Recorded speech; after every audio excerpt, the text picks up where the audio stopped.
Kanina nag-aawitan tayo kay Amen. At nakaramdaman natin yung presensya ng Panginoon. Amen. At habang nakaramdaman yung presensya ng Panginoon, nagkakaroon ka ng kalakasan na nagmumula sa ating Panginoon. Praise God. At welcome po mga kapatid sa mga first time na nakadalo sa atin. Sila Sister Mel at si Brother Mike. Kaya ba ito kayo lahat? Welcome po kayo, Sister. At si sa atin, nandito kasi hindi natin nabili. Si Elmer, Elmer. Welcome po sa ating Diyos. Praise God. So ngayon po mga kapatid ay dadakot tayo sa pakikinig ng salita ng Panginoon. At ilang minuto lang na kung saan ay let's concentrate mga kapatid sa diba, ano po na yung ating isipan. Kung mayroon tayo iniisip, diba, iyan muna natin at focus po tayo sa Word of God. Alam ko sa maon nito ay meron siyang mensahe para sa atin. Praise God. So hinili ko na tayo po ay muli tumayo at itulog natin mga dito sa presensya ng aming Panginoon. Hallelujah. Hayaan po natin siya ay mangusap at alam ko sa araw nito just then ikaw ay narito, meron siyang mensahe para sa iyo. Nais niya ikaw ay magkaroon ng panibagong kalakasan mula sa ating Panginoon. Hallelujah. Praise God. Hallelujah. Purihin ka o Diyos. Ikaw ang Diyos na buhay na ang pinaglilingkuran ng God. At salamat po sa iyong katapatan, kadakilaan sa aming buhay na patuloy na ikaw pong kumikilos sa buhay ng bawat sa Panginoon. God, nag-iingat, nagbibigay ng direksyon o God at maging mga pagpapala na nagmumula sa iyo, God. Maraming pong salamat sa namin ito, God. At sa maong nito ay narito po kami, Panginoon.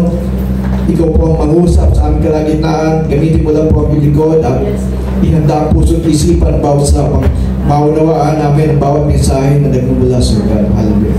Maraming pong salamat. Hallelujah. Ito po ang aming samad dalangin sa pangalan ni Jesus. Amen. Praise God. Palakpakan po natin. So, makaupo na tayo mga kapatid. Praise God. Ngayong umaga mga kapatid ay pag-usapan natin ang the healing grace of God. Praise God na alam natin sa ating buhay ay iba-iba yung pinagdadaanan eh. Diba? Nakita natin na yung problema sa buhay ay natural lang eh. Diba? Iba-ibang pagsubok. Hindi naman lahat puro pera eh, problema eh.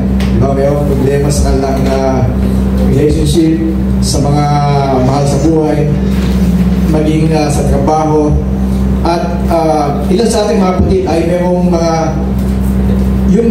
hidden wounds. Diba? Nandun yung nandun pa rin hanggang ngayon yung kabigatan. Diba? At maaaring way back na noong unang panahon ng hapon pa, dala-dala mo pa eh. Di ba, yung mula ng bata ka pa, mayroon kang heart, di ba, may sakit na nagnasag. At ito po mga kapatid ay hanggang ngayon ay dinadala natin. At bukod doon mga kapatid, iba sa atin may physical na nakaramdaman sa kalampangatawan at kailangan po natin ng healing. Praise God. At ngayong gabi mga kapatid, ay ngayong umaga, ang kinig po natin na today is your healing day. Amen. Malakpan po natin. Nais na mga kapatid na tayo po ay palayakin. Di ba? Lahat ng kabigatan. Praise God. Even mga kapatid na mga bagay na still na nagpapahirap sa atin ay palayakin tayo ng ating Panginoon. Praise God. Kaya ang mensahe po natin ay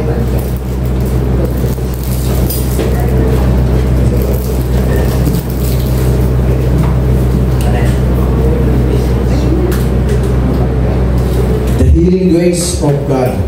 Praise God. Ito po mga kapatid yung ating tinanggap na biyaya ng ating Panginoon at dahil siyang mga kapatid sa ating buhay, maranasan natin yung buhay na nais ng Panginoon para sa ating mga kapatid. Amen. At pag sinabing healing, hindi naman physical lang eh. Diba? Maraming mayroong sa atin na mayroong karamdaman marami sa ating mga kapatid ay meron sa ating kalooban na hanggang ngayon ay meron pa rin scars eh. Diba yung kumbaga yung ikaw ay nasugatan at minsan nadoon pa rin mga kapatid yung sakit, pero sa oras na ito mga kapatid, nais ng Diyos ay maramdaman niya ang iyong pag-ibig, ang kanyang pag-ibig. Amen? At sabi po sa Psalms 147 verse 3, He heals the broken-hearted and binds up their wounds. At ang mga pusong may wasak ay kanya rin lulunasan. Ang natamo nilang sugat ay bibigyan ng kagalingan. Praise God. So ito po mga kapatid, ang aangkinin natin mga kapatid na nais ng Panginoon mga kapatid na tayo po ay patuloy na magkaroon ng kagalakan sa ating puso. Di ba, nato mga kapatid na maring sa atin ay nato mga kapatid na yung hanggang ngayon ay nato yung bigat. Ilan ay hanggang ngayon ay hindi pa makapag-galit, di ba, hindi makapagpatawad. At ilan ay mayroong mga kapatid na hanggang ngayon ay dala-dala sa kanilang buhay. Praise God. Pero ito po mga kapatid, ang kinig po natin, sabi ng Panginoon sa ating sa Psalms 147 verse 3, He heals the broken-hearted and binds up their wounds. Praise God. Kaya ito po yung naangkinig po natin. Praise God. So paano po kaya mga kapatid na how does God heal us? Maraming hanggang ngayon ay hindi natatanggap yung tunay na kagalingan, kapayapaan. Praise God. Spiritually, diramdam nila na doon pa rin, nagmumulta pa rin yung mga bagay na nagpasakit sa kanila. Ilan ay nadoon pa rin yung galit. Praise God. Pero parang sa buhay nila, parang wala kang naramdaman na kapayapaan, kasiyahan, kasi meron kang dala-dalahan na diba, mabigat yung dalahin sa buhay. Praise God. Pero nais ng Panginoon mga kapatid na tayo po ay palayain sa mga anumang sitwasyon sa ating buhay mga kapatid. Praise God. So, how does God heal us? How does God fix our wounded spirit? Diba, paano kaya ito mga kapatid na tayo po ay tatanggapin yung kagalingan na yun? Amen. At paano mga kapatid, yung kapayapaan ay maramdaman natin sa ating buhay. Praise God. So by telling us how valuable we are, by telling us that we are important to Him. Praise God. Kaya ito mga kapatid, kapag nalaman po natin na gaano tayo kahalaga sa Panginoon, di ba, gaano mga kapatid ka-importante ka sa ating Diyos, di ba, maramdaman mo na kung sino ka sa ating Diyos, kung sino ang Diyos na pinagdidikuhan natin. Amen. Maramdaman mo mga kapatid yung tunay na kapahingahan sa iyong kalooban. Amen. Amen. So maraming mga kapatid minsan na they feel na they are rejected. Di ba? Hindi sila tanggap maging sa kanilang pamilya, sa mga kaibigan nila, maging sa lipunan. Praise God. Pero ngayon mga kapatid ay makita po natin gaano kakahalaga sa harap ng Panginoon. Maisipin mo na wala naman ako sa buhay nito eh. Diba? Na wala akong halaga. Pero ikaw po ay napaka-importante sa harap ng ating Panginoon. Amen. Kung makita mo gaano ang pag-ibig ng Diyos sa buhay mo. Praise God. At ito po mga kapatid ang magbibigay sa atin ng comfort. Diba? Kaya minsan may nabalitaan tayo na nagpakamatay. Isip nila na wala nang sa isa yung buhay na ito, walang nagmamahal sa kanila, walang nagpapahalaga sa kanila, pero nakalimutan nila na mayroong isang Diyos, amen, na nagbigay sa kanya ng buhay, amen, at hanggang ngayon nais iparamdam gaano siya kahalaga sa puso ng ating Panginoon. Amen. Kapag naunawaan natin yung mga kapatid, dito natin makita yung tunay na kapayapaan, kagalakan sa ating puso, mga kapatid. Praise God. So, dito po mga kapatid, sa banal na kasulatan ay pinapakita ng Panginoon gaano niya tayo kamahal. So itong verse na ito mga kapatid na very, very familiar sa atin sa John 3:16, parang ito ay parang lagi na lang natin naiginig, pero gaano kayo importante mga kapatid, di ba, ipinahayag dito ang pag-ibig ng Diyos sa ating buhay. Sabi niya, for God so loved the world that He gave His only begotten Son, that whosoever believes in Him should not perish but have everlasting life. Praise God. So makita po natin, ganun na lang ang pag-ibig ng Diyos sa sanglibutan ito, kaya ibinigay niya kanyang bugtong na anak upang ang sino kanya'y tumibig ay huwag mapahamak, kundi magkaroon ng buhay na walang hanggan. So nakita po natin, di ba, yung gaano yung pag-ibig ng Diyos, even na ibinigay para sa atin. Di ba, even ang kanyang buhay mga kapatid ay naibigay sa atin. Kaya kung isipin natin mga kapatid, kung yung pinakamalagang bagay ay naibigay na sa iyo, ano pa kaya yung hindi kaya ibigay ng Diyos sa iyong buhay? Amen? Kaya nga dito ay, kung i-ano po natin, i-personalize Ayan, di ba? I-personalize natin yung verse na ito. Di ba? Doon sa blank, lagay mo yung pangalan mo eh. Di ba? Basahin natin at lagay mo yung pangalan mo. For God so loved, pangalan mo, that He is only begotten Son, that yung name mo, believe Him should not perish, but that you have everlasting life. Di ba? Kaya kung titignan po natin, yung part ng Diyos, di ba, na kumbaga yung ito yung dakilang regalo ng Diyos para sa atin eh. Di ba, na lalo na yung magpapasko dito, minsan pinapakita lang Christmas eh, gado yung mag-ibig ng Diyos, pero sa buong buhay natin mga kapatid, di ba, ito yung dahilan bakit siya naparito eh, bakit siya nagkatawang tao, bakit ibinigay sa pagkasakit. Di ba, bagaman siya ay Diyos, ay naging tinuring na parang namuhay, naging na isang alipin mga kapatid, at ibinigay ang kanyang buhay para sa atin.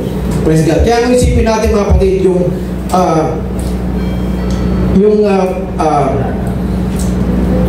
yung pag-ibig ng Diyos na ito mga kapatid sa atin, di ba, maramdaman mo yung comfort eh. Di ba, na hindi ka pala nag-iisa sa buhay. Mayroong Diyos na nagmamahal sa iyo at kailanman ay hindi kanya pinabayaan. Amen? Palakpakan po natin ang ating Panginoon. So, paano mga kapatid ay so, how does God heal us?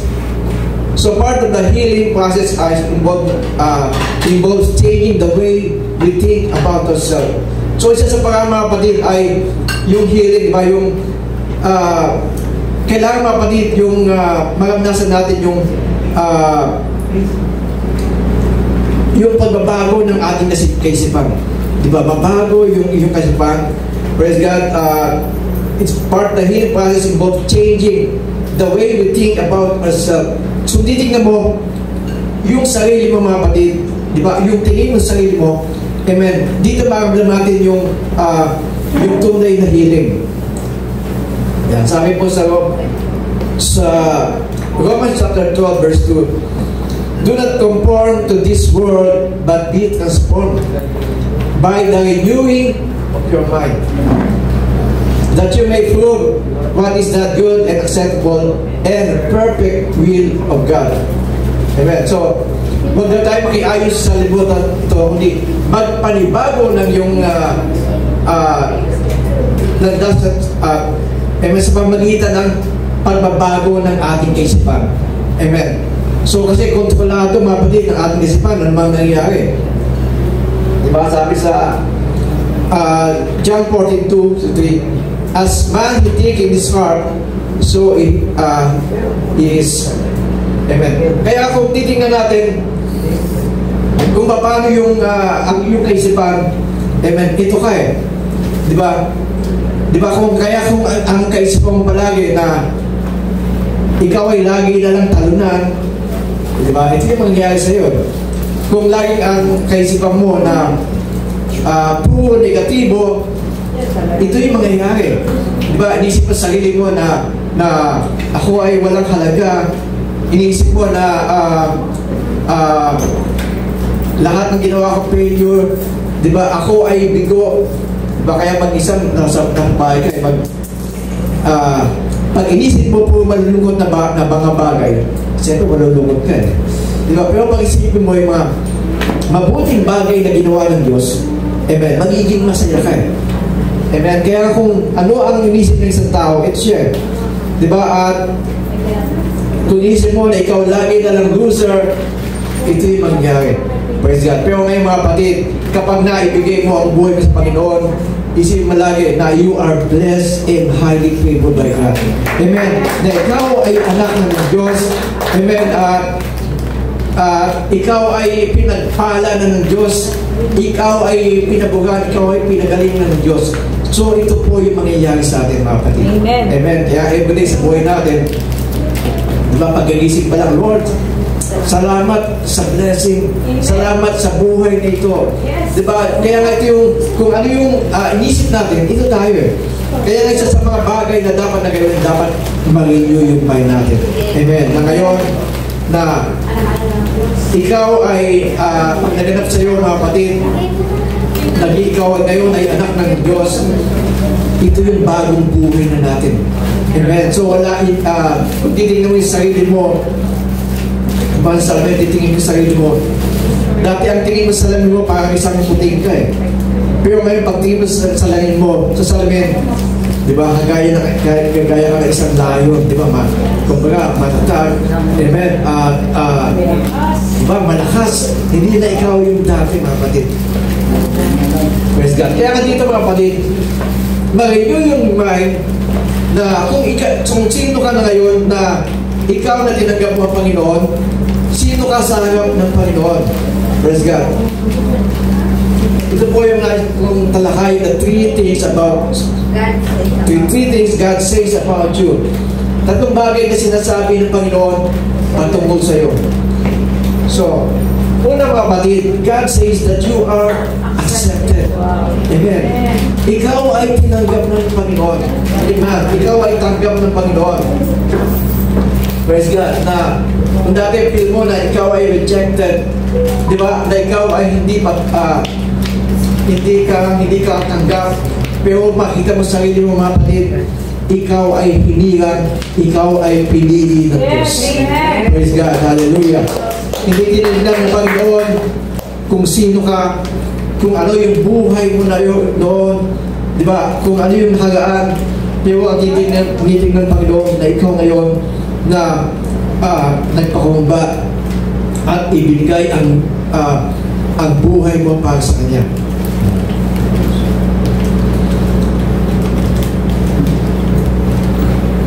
Sabi sa John chapter 14 verse 2-3, there is more than enough room in my Father's home. If this were not so, would I have told you that I am going to prepare a place for you? When everything is ready, I will come and get you so that you will always be with me where I am. Amen. Kaya kung aakinin po natin yung pangako ng Panginoon, di ba, na siya ay pumunta mga kapatid, amen, sabi, naghanda ng dakong kalalagyan natin mga kapatid. Amen. Isang, kumbaga doon sa kalangitan mga kapatid, mayroong pinaganda sa atin ng ating Panginoon. Amen. At isang araw mga kapatid, nais niya na tayo po ay makapiling niya doon mga kapatid. Amen. So ganun mga kapatid na tayo po ay tinanggap ng ating Panginoon. Praise God. So kaya nga ang buhay po natin ay hindi lamang dito sa lupa eh. Diba? After nito, hindi pa natapos ang buhay natin. Praise God. Meron pa siyang hinanda sa ating kapatid. At ito po mga kapatid, ang buhay na walang hanggan. Amen. Kaya nga ang buhay po mga kapatid ay hindi lang naman lahat-lahat para dito eh. Amen. So, hindi lang tayo nabuhay para sa sarili natin. Diba? Maghanap buhay, ibigay yung layo ng katawan natin, so din ang malaki natin. Isang araw mga kapatid ay haharap tayo sa Panginoon. Amen? At ang gusto ng Panginoon, na dito pa lang sa mundo, mga kapatid, ay maranasan natin yung buhay na nais niya para sa ating mga kapatid. Amen? Sabi niya, I have come that you may have life and have it more abundantly. Amen? Sabi sa John chapter 10 verse 10, hindi lang po ang Diyos na tayo po ay mabuhay sa mundo ito, kundi maranasan ang kasaganaan nito. Buhay na masagana. Kaya nga dito, mga kapatid, ay yung buhay na mayroong kapayapaan, kagalakan, at kasiyahan sa presensya ng ating Panginoon. Maaaring may mga tao, mga kapatid, na nasa kanila na ang mga bagay sa mundo ito. Pero pag wala si Kristo sa buhay nila, mga kapatid, may kulang eh. Di ba? Kahit anong nasa ina lahat ng kayamanan, pero pag wala ang Panginoon sa puso mo, mayroon ka pa rin hinahanap. Praise God. Kaya nga dito nagsimula ang buhay nung makilala mo ang Diyos sa buhay mo.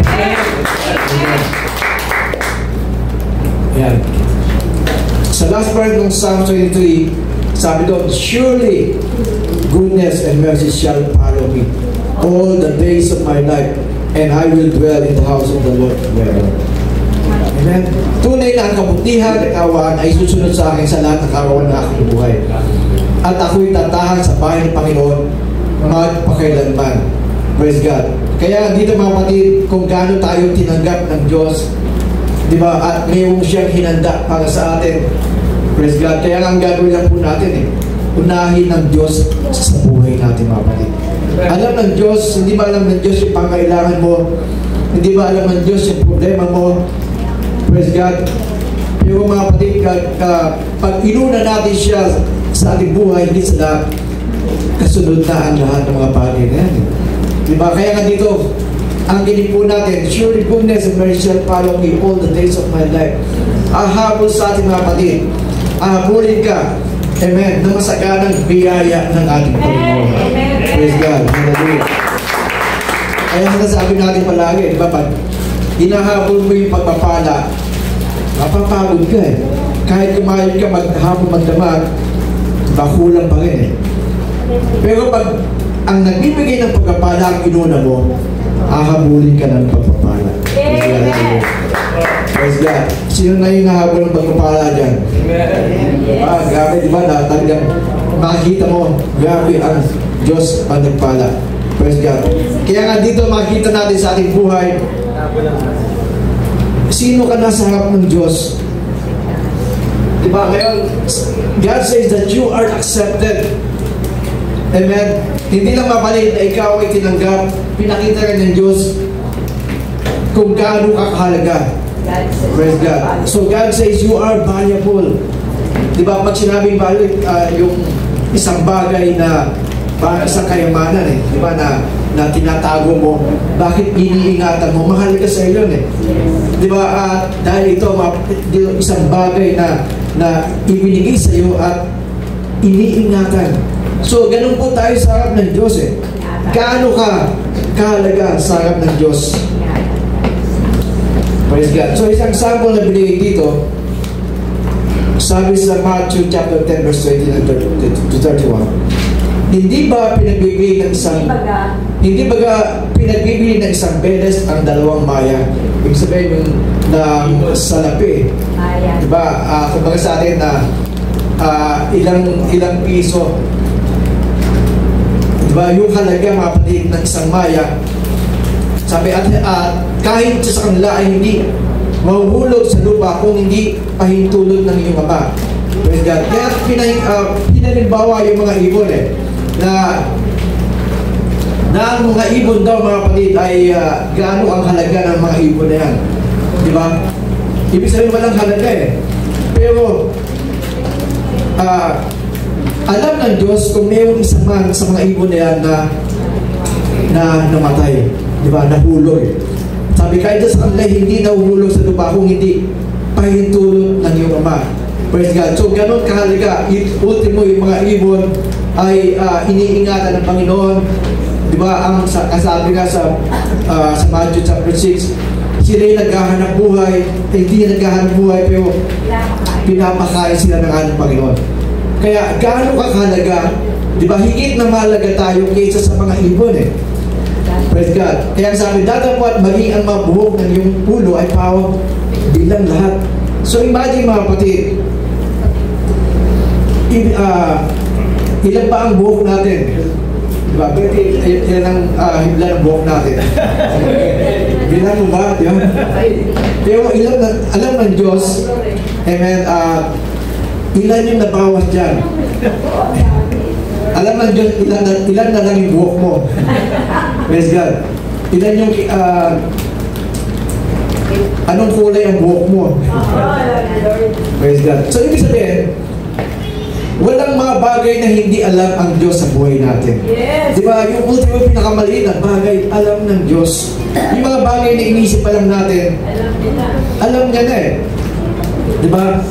Sabi, huwag kayong mga takot, kayo lalong mahalaga kaysa maraming bayan. Higit tayong mahalaga sa harap ng Panginoon. Praise God. Kaya nga dito, titignan po natin, gaano ka kahalaga sa ating Panginoon. Praise God. Isipin mo na ikaw ay wala naman. Parang iba isipin na wala naman ako silbi. Pero ikaw ay napakahalaga. Yes. Sa harap ng ating Panginoon. Praise God. Ikaw ay sabi sa Psalms 139 verse 14, I will praise you for I am fearfully and wonderfully made. Kaya sabi ni King David, ako'y magpapasalamat sa iyo sapagkat nilalang ako nakakilakilabot at kagilagilas.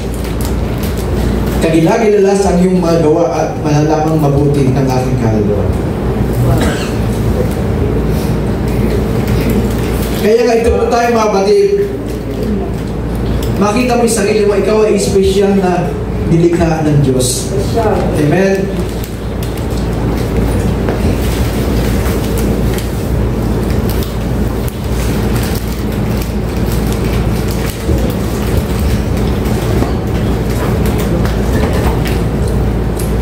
Kung ano yung itsura mo ngayon, gamit ito yung design ng Lord eh. Wow. Diba? Ikaw ang pinakamagandang.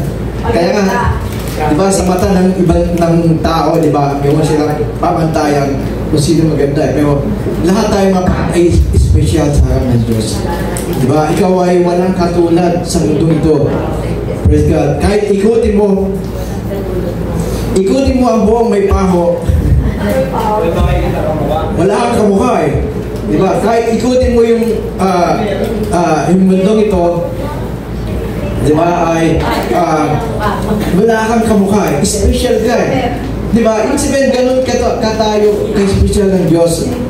Diba? Kaya nga, ito yung pasalamat natin sa Panginoon. Praise God. Kaya nga, nasa sinabupulan ka pa lang ng iyong ina. Alam na ng Diyos kung sino, kung ano yung magiging buhay mo, kung ano yung plano niya sa buhay mo. Amen? Kaya nga, ano yung pangangamba mo sa buhay nito? Kung alam na ng Diyos kung ano yung magiging buhay mo eh. Kaya nga, bawat bagay na nangyayari sa ating mga kapatid, bahagi sa mga plano ng Diyos sa buhay natin. Di ba? Hindi yan alam. Susunod na mga taon, ano yung magiging buhay natin? Praise God. Kaya dapat pasalamatan natin sa Panginoon kasi alam ko, ikaw ay mahalaga sa ating Diyos at mayroon siyang magandang plano sa iyong buhay. Praise God. At isa pa na sinabi, mga kapatid, that you are bought at a price. Praise God. Gaano kahalaga ka? Diba, kaya nga hindi natin diba, yung buhay ng isang tao eh. Praise God. Ikaw ay binili sa halaga. Amen. So, gaano kahalaga tayo sa ating Panginoon? Sabi, you are bought with a price.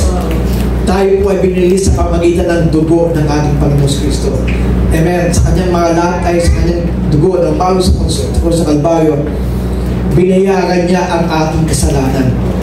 Amen. Praise God. Kaya nga, kung isipin natin, amen, kung sino ka sa harap ng Diyos, ganun ka kahalaga sa ating Panginoon.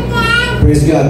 Kaya kung minsan sa buhay mo ay titingin mo na grabe na buhay na punong-puno ng problema, kabigatan, pero isipin mo lang palagi, praise God, sino kasama ng Diyos? Ikaw ay pinili ng Diyos, amen, at ikaw ay napakahalaga sa paningin ng ating Panginoon. Praise God. Sabi sa Isaiah 53 verse 5, He was bruised because of our transgressions, crushed because of our iniquities. Punishment for our peace was on Him, and we are healed by His wounds. Praise God. Ngunit siya'y nasugatan dahil sa ating mga pagsalansang, siya'y nabugbog dahil sa ating mga kasamaan. Ang parusa ng tungkol sa ating kapayapaan ay nasa Kanya, at sa pamagitan ng Kanyang mga latay tayo ay nagsigaling. Praise God. Kaya kung dinignan po natin mga kapatid, praise God, sa pamagitan ng latay ng dugo ng bawas sa Kalbaryo, yung ating kasalanan ay hinugasan ng ating Panginoon. Amen. So sino ba yung makasalanan? Praise God. So walang exempted nang pumasok ang kasalanan sa mundo mga kapatid, ang lahat ng tao ay nagkasala. Amen. Sa Matthew 6:23, all have sinned and fall short unto the glory of God. Hindi ka naging makasalanan nung ginawa mo yung unang kasalanan mo. Diba? Bakit sabihin natin na mabuti naman akong tao wala akong nagagawang kasalanan. Pero yung ugat ng kasalanan mga kapatid, praise God, nung isinilang ka pa lang sa mundo nito, makasalanan ka na. Yes. Amen. Dahil ito mga kapatid, yung kasalanan na nagawa ni Ina Eva at Adan, na pumasok ang kasalanan sa mundo nito, amen, lahat tayo mga kapatid ay naging makasalanan. Amen. At ang kabayaran ng kasalanan ay kamatayan. Ngunit ang kaloob ng Diyos ay buhay na walang hanggan. Praise God. Walang isa man sa atin nais Diyos ng Diyos na mapahamak, kundi magkaroon ng buhay na walang hanggan. Praise God. At kaya nga ito yung ginawa ng ating Panginoon doon sa krus ng Kalbaryo. Praise God. Sabi sa Ephesians chapter 2 verse 8 to 9, sa kanyang biyaya, dahil sa kanyang for by grace we are saved through faith, and does not of yourself, it is the gift of God. So tayo po ay naligtas dahil sa biyaya ng Diyos. Hindi sa dahil ikaw ay mayroong reliyon, gumawa ng buti, ikaw naman ay gumawa ng buti, kundi tayo naligtas dahil sa ginawa niya doon sa krus ng Kalbaryo. Amen? Kaya nga dito mga kapatid ay makikita po natin ang halaga natin sa ating Panginoon. Praise God. Kaya nga sa ating buhay, tinanggap mo na ba ang regalo na ito ng ating Panginoon? Praise God. Dito pala maranasan sa iyong buhay. Yung simula mga kapatid, nung siya ay, ang regalo ito na inalok ng Panginoon ay yung tinanggap sa iyong buhay. Lapahan po natin natin.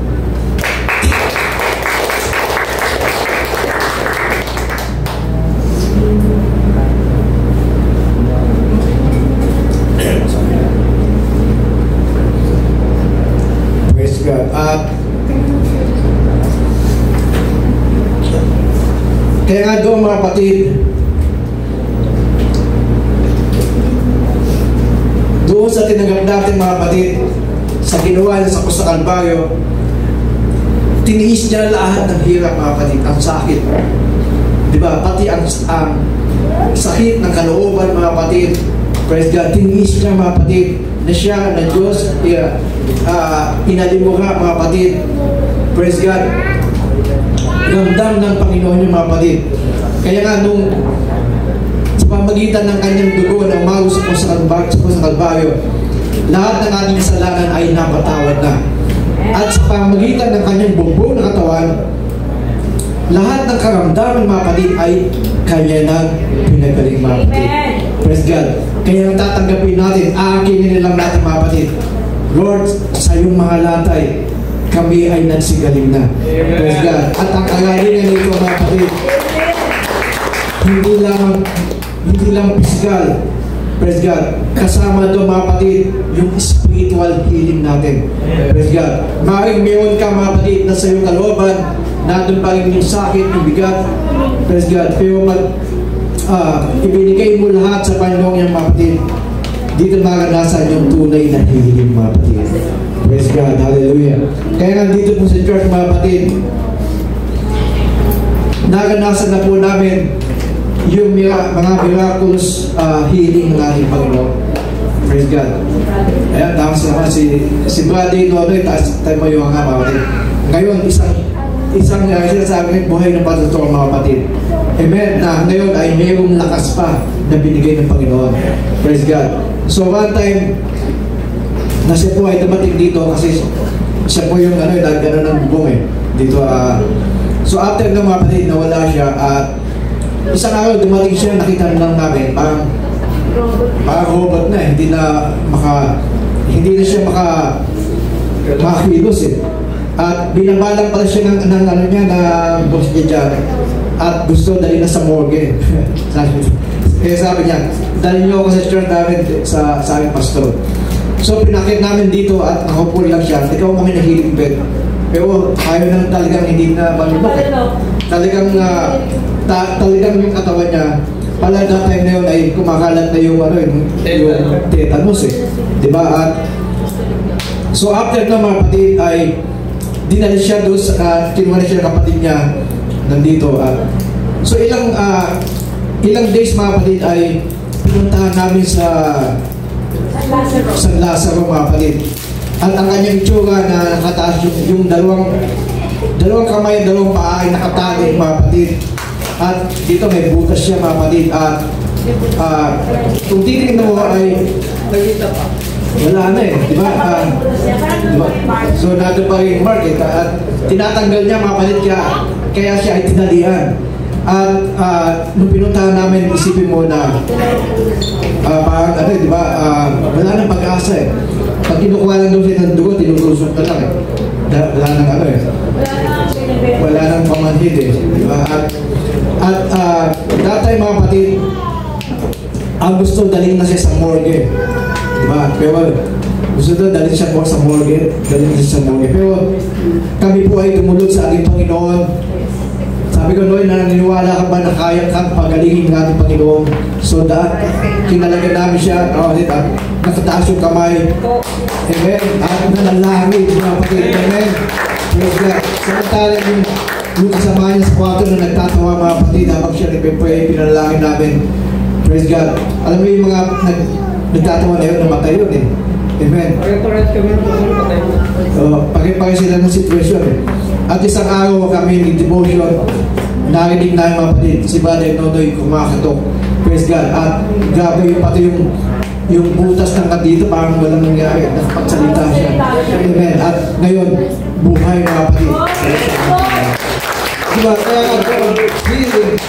Praise God. Kasama doon mga kapatid sa binayaran ng Panginoon sa Kristo Kalbaryo. Praise God. Kaya nga akin nila po natin mga kapatid. Praise God. Ako mismo ay buhay na palatoon. At ako po ay nagkaroon ng mild stroke. Isang araw ay hindi ko na maitaas ang aking kanang kamay at kaliwang paa. Praise God. Pero ngayon mga kapatid, dahil sa biyaya ng Panginoon, ibinalik ko yung lakas ko. Praise God. Kaya kahit now mga kapatid, ano ang sitwasyon mo sa buhay mo? Praise God. Makikita po natin ang pag-ibig ng Diyos mga kapatid. Amen. At last mga kapatid, God says that you are loved. Ikaw ay mahal ng Diyos. Amen. Praise God. Hindi namili ang Diyos kung sino ka. Amen. Kaya nga dito po sa church, hindi tayo namimili kung sino. Amen. Kung sino yung papasukin natin, lahat ay mahal ng Diyos. Amen. Anumang katauhan mo, anuman ang buhay mo, mahal ka ng Diyos. Praise God. So there are two characteristics that make God's love from human love.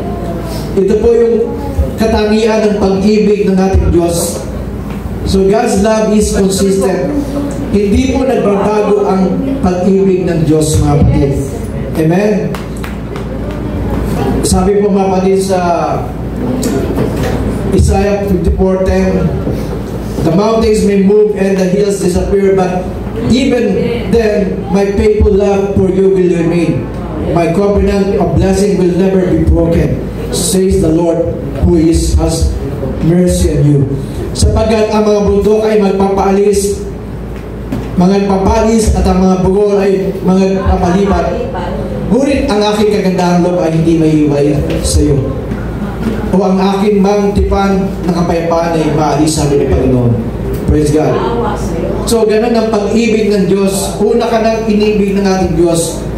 Amen. Sa tao, mga kapatid, ay bisan mahal yung isang tao, pero pag nakagawa na ng hindi ba ganun bagay, wala na, nag-iba na eh. Praise God.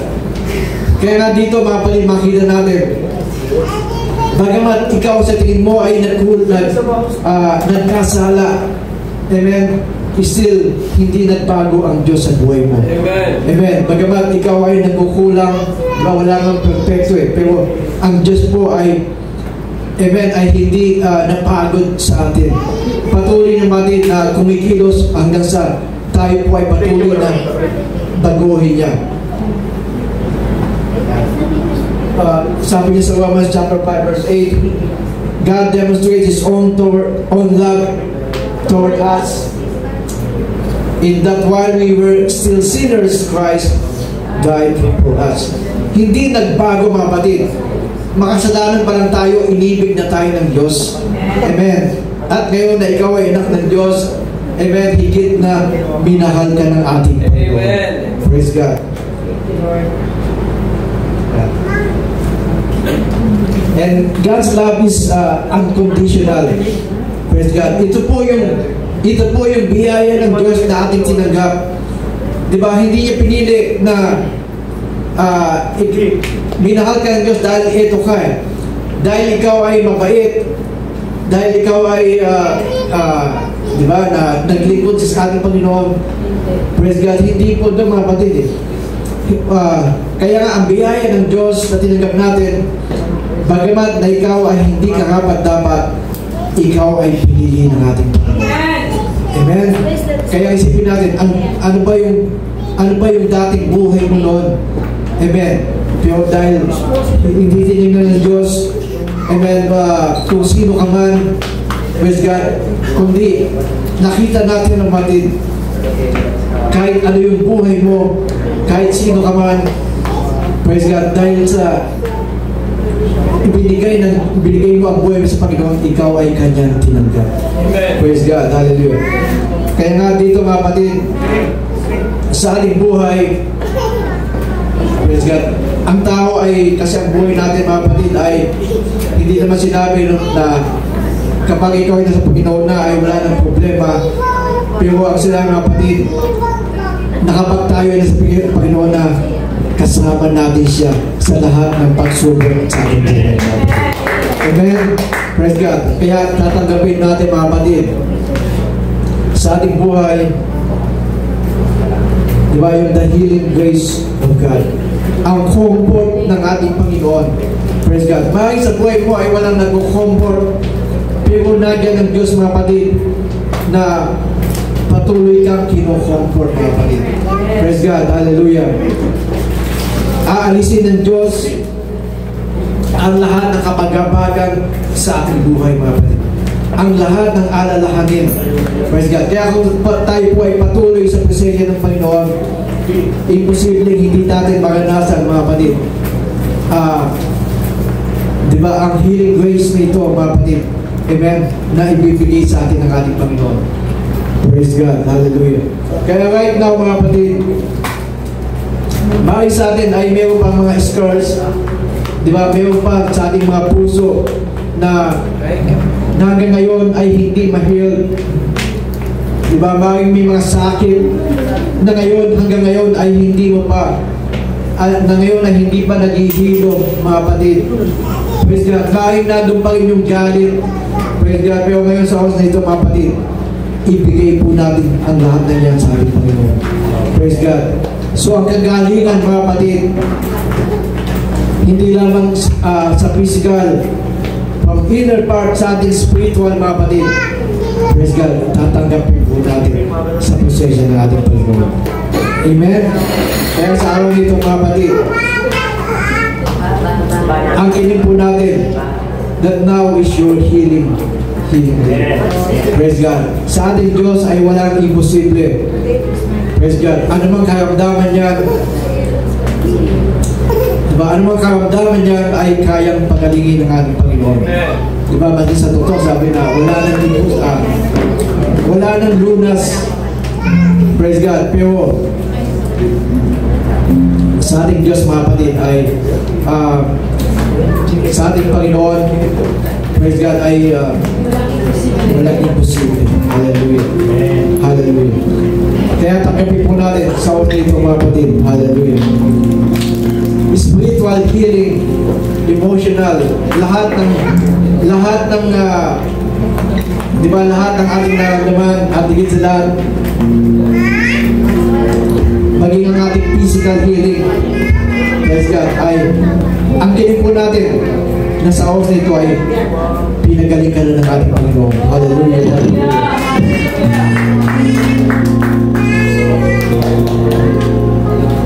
Isipin natin, mga kapatid, hallelujah, dito po tayo makapalaya. Diba, ang sinabi ng Panginoon na God says you are accepted. Ikaw ay tinanggap ng ating Panginoon. Praise God. Na ikaw ay napakahalaga at ikaw ay mahal ng ating Panginoon. Hallelujah.